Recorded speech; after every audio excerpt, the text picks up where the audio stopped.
สวัสดีค่ะพี่น้องค่ะวันนี้จะพาพี่น้องมาเข้าชอบบายสีประยุกต์นะคะพี่น้องค่ะอันดับแรกเราก็จะม้วนนิ้วให้พี่น้องเบิ่งก่อนเมื่อนี้พัชชาจะใช้เป็นใบลิ้นกระบือนะคะพี่น้องค่ะช่วงนี้ใบกระบืองามแท้งามว่าค่ะพี่น้องค่ะตกลงมาเดือน3เดือน4นี่ใบกระบืองาม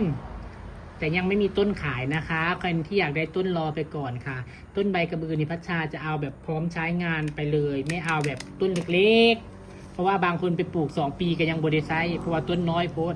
จริงๆค่ะต้องเอาต้นแบบใช้งานเลยนะคะพี่น้องค่ะเอาไปแล้วไม่ตายเอาไปแล้วเด็ดใช้งานใส่แต่ปุ๋ยกับรดน้ำอย่างเดียวจบนะคะราคาก็ไม่แพงค่ะพี่น้องค่ะเพราะว่าพัชชาจะส่งให้แบบตะกร้าแต่ยังไม่มีค่ะอันนี้บอกพี่น้องไว้ก่อนเพราะว่าพี่น้องทักมาหลายคนอยากได้ใบกระบือดิอยากได้ต้นกระบือมาปลูกดิมันลอยกระทงอะไรยากเล่นหาซื้อเขาใบละบาทมันไม่คุ้มมันต้องปลูกใช้เองอย่างน้อยก็ต้องมีสัก2 ถึง 3ต้นนะคะพี่น้องคะ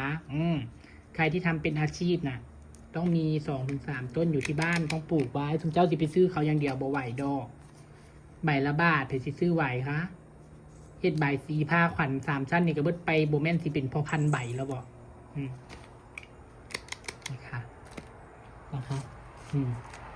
เห็นมันแล้วซะคลิปกับสิญญาจักหน่อยเด้อพี่น้องเด้อคลิปละเอียดพาอยากเป็นอยากเก่งให้เบิ่งคลิปจนจบเด้อพี่น้องโฆษณากันจะข้ามโฆษณาให้โฆษณาจบแล้วก็เบิ่งต่อให้ในเด้อส่วนพายอยากได้สเต็ปเปอร์ปากกว้างขนาดไส้ดีแท้ไส้ดีว่าเลยค่ะพี่น้องค่ะสเต็ปเปอร์ปากกว้างเบอร์10นะคะราคาอาจจะสูงแน่บางคนกว่าราคาแพงแท้แต่ว่าคุณภาพมันโอเคมากพัชชาใช้มา2 ปี 3 ปีจังพังพี่น้องคะมันแตกต่างกับราคา100 กว่าบาทนะดูภายนอกเหมือนกันเป๊ะเลยแต่ในบางแอปขาย100 กว่าบาทมันแตกต่างมันคนละเกรดครับพี่น้องคะอันนั้นนะเย็บแล้วค้างเย็บแป๊บเดียวพังแต่อันนี้ทนแล้วก็ใช้ดีใส่ลูกได้2 แถวแล้วก็ปากกว้างค่ะพี่น้องคะพัชชากับบริหนักเดี๋ยวจากนิ้วเฮ็ดอย่างเดียวเพราะว่าเด็ดใบมาแล้วเสียดายดีพอเขาได้จำนวนนิ้วตามที่เราต้องการแล้วต่อไปเรากับม้วนยอดชอบประยุกต์ต้องมียอดนะคะพี่น้องคะส่วนลวดเอาใส่ได้หลายแบบหรือใครจะใส่เป็นตัวยูก็ได้ค่ะแต่พัชชาชอบใส่แบบนี้ก็เอาแบบนี้เลยค่ะตามสไตล์ตัวเองเลยไม่มีผิดไม่มีถูกแล้วก็เวลาเปียยอดนี่พัชชาจะไม่เปียยาวมากนะคะพี่น้องคะจะเปียประมาณ8 ชั้นถึง 9 ชั้นนะคะ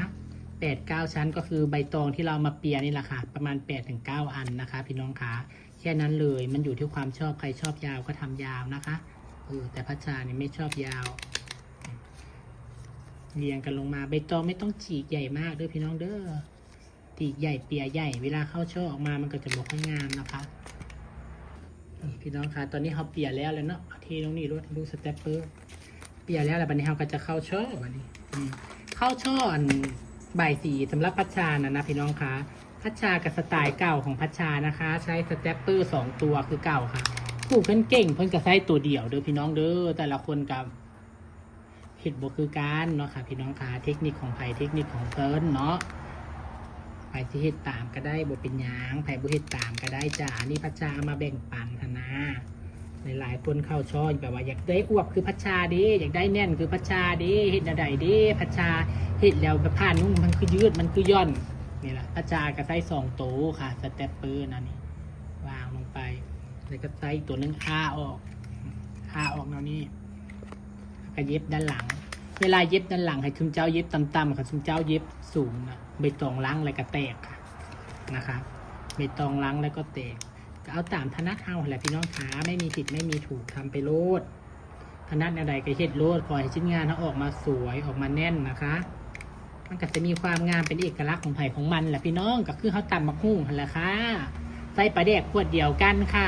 ตำโคกเดียวกันค่ะแต่เปลี่ยนคนตำรสชาติกับยังบ่คือกันอันงานใบตองนี่ก็คือกันค่ะเฮ็ดคือกันเป๊ะๆแต่ออกมาบ่คือกันเป๊ะๆอันเป็นลายมือก็คือเขาเขียนหนังสือให้แหละพี่น้องเห็นบ่เอาปากกาแท่งเดียวกันเขียนลายมือกับบ่คือกันเนาะมันก็จะมีความงามเป็นเอกลักษณ์ของไผ่ของมันนะพี่น้องคะแต่เทคนิคอาจสิบ่ฮู้บางคนอาจสิบ่ฮู้เทคนิคอาลีไว้เฮ็ดแนวใดเด้มันจังอ้วนเฮ็ดแนวใดเด้มันจังอ้วนเนาะค่ะก็คือเฮ็ดให้อ้วนให้อ้วนนะของพัชชานะพัชชาจะบอกเลยว่าช่องไฟต้องแน่นถ้าช่องไฟห่างมันยืดใบสีนะมันไม่อวบนะคะช่องไฟเรานี่ต้องถี่ยิบเลยมันถึงจะอวบจะแน่นแล้วก็เวลาเฮ็ดนี่บ่ต้องย่านเปลืองลูกสเต็ปเปอร์คันแม่นผู้ใดย่านเปลืองลูกสเต็ปเปอร์หลายยาเฮ็ดมันบ่งาม เฮ็ดไปแล้วมันบ่แน่น โดยเฉพาะเวลาไปประกอบนะคะ อืมอืมเข้าช็อปไปได้สักพักกับสิประมาณนี้พี่น้องค่ะพอดีเมื่อกี้ลูกค้าโทรมาก็ได้ยุดคลิปไว้นะคะ ก็เลยให้สามีคุยกับลูกค้าสักก่อนว่าพระชาก็เฮ็ดท่าวะการเข้าช่อนี่สำคัญที่สุดเด้อสมเจ้าเบิ่งทางข้างบอกว่าสิเป็นซ้อลิบบิ้นบอดหรือว่าสิเป็นใบตองบอดหรือว่าใบกระบือสมเจ้าอย่าให้แบบนี้โผล่ขึ้นมาหลายๆคนเห็นแบบนี้เป็นกั้นนะนี่เห็นบ่มันจะเป็นกั้นโผล่ขึ้นมาแนวนี้บอกว่าใบตองเป็นอย่างนี้เวลาเข้าช่ออย่าให้มีกั้นทั้งนี้ให้มันเนียนไปเลยอย่าให้มีกั้นอย่าให้มีหอย ถ้ามีกั้นมีหอยนะแสดงว่ามันเป็นงานบ่เรียบร้อยพี่น้องขาผู้ที่เฮ็ดบ่เป็นก็แนมว่างามแต่ผู้ที่เฮ็ดใบสีปิ่นเนี่ยหรือว่าเขาเบิ่งปิ่นเนี่ยเขาก็สิฮู้ว่างานบ่ละเอียดนะคะต้องเก็บด้านข้างให้มิดเลยค่ะพี่น้องคะโอเคอะไรแรกๆมันอาจจะยากแต่เราต้องใช้ความพยายามแล้วก็ใช้ความเคยชินค่ะ เพราะว่าถ้าเรายังเฮ็ดแบบนั้นอยู่ตลอดมันก็สิเฮ็ดเป็นอย่างนั้นตลอดงานค่ะนะ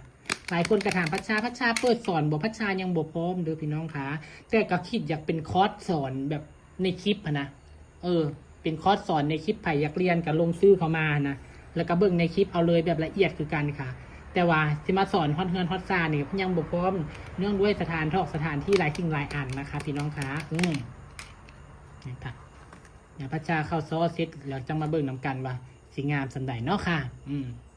พี่น้องเจ้าขาตอนนี้เสร็จเรียบร้อยค่ะช่อแม่ใบสี นิ้วประยุกต์ใบกระบือสวยงามไหมคะอันนี้แม่15นะคะพี่น้องคะจะเป็นแม่ใบสีขนาดใหญ่นะคะแม่15จะอวบจะอ้วนอย่างนี้เลยเวลามองอันนี้จะเล็กเรียวแล้วก็จะใหญ่ขึ้นมาอย่างนี้ค่ะเสียให้ตุ่งทิลี่ลงมาแบบนี้บ่ได้มันโบสวยค่ะชอบประยุกต์มันต้องเป็นลักษณะประมาณนี้นะคะมันถึงจะสวยพี่น้องคะเอามาให้เบิ่งให้ชมนะคะหากชื่นชอบฝากกดแชร์ให้ด้วยนะคะพี่น้องคะ